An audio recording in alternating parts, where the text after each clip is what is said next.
Kumusta mga kaibigan? Maligayang pagbabalik sa ating channel. Ngayon, pag-uusapan natin ang isang bagay na pwedeng sumira sa pinakamahalagang kayamanan natin, ang ating kaligayahan. Alam nyo ba kung ano ang pinakamalaking kalaban nito?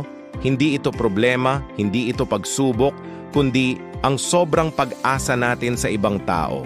Madalas, umaasa tayo ng gantimpala, pasasalamat o kabutihan mula sa iba. Kapag hindi natin nakuha, ang ending, pagkadismaya, hindi ba't nakakapagod? Ang totoo, ang pag-asa sa iba para sa ating kaligayahan ay parang paghawak sa buhangin, madaling madulas, mahirap kapitan. Ang tunay na kaligayahan ay hindi dapat nakadepende sa kung ano ang ibibigay o gagawin ng iba. Kaya narito ang sikreto, maging masaya ka sa mismong ginagawa mo, hindi dahil sa kapalit na matatanggap mo. Gawin mo ang lahat ng buo ang puso mo, nang may layunin at kabutihan. Kapag galing sa puso ang paggawa mo, ang ligaya ay hindi lang isang reaksyon sa external na pangyayari, kundi isang natural na daloy mula sa loob mo.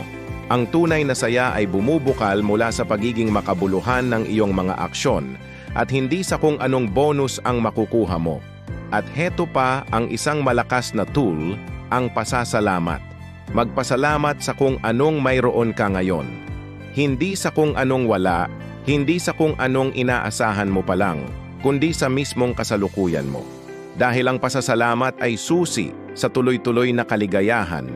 Kapag pinahahalagahan natin ang mga biyaya natin, kahit gaano kaliit, mas lumalawak ang espasyo para sa kagalakan sa buhay natin. Ito ay parang isang ugali na kapag nalinang, mahirap nang alisin. Ngayon, hindi naman ibig sabihin na tanggalin na natin ang pag-asa. Hindi, kailangan natin ng pag-asa, pero bawasan natin ang inaasahan natin sa ibang tao. Magtiwala tayo sa Diyos. Magtiwala sa proseso, pero huwag nating sukatin ang halaga natin batay sa tugon o reaksyon ng iba. Hindi ikaw ang problema kung mayroon silang ibang pananaw o reaksyon. Tandaan mo, ang kaligayahan ay hindi nanggagaling sa mundo. Ito ay lumalago sa loob mo. Kaya't sa susunod na makaramdam ka ng pagkadismaya dahil sa iyong mga inaasahan, balikan mo ang mga puntong ito. Hanapin ang kaligayahan sa loob mo. Naway maging inspirasyon ito sa inyong lahat. Maraming salamat sa panonood at pakikinig. Kung nagustuhan nyo ang video na ito, huwag kalimutang i-like, mag-subscribe at i-share sa inyong mga kaibigan. Hanggang sa muli, paalam!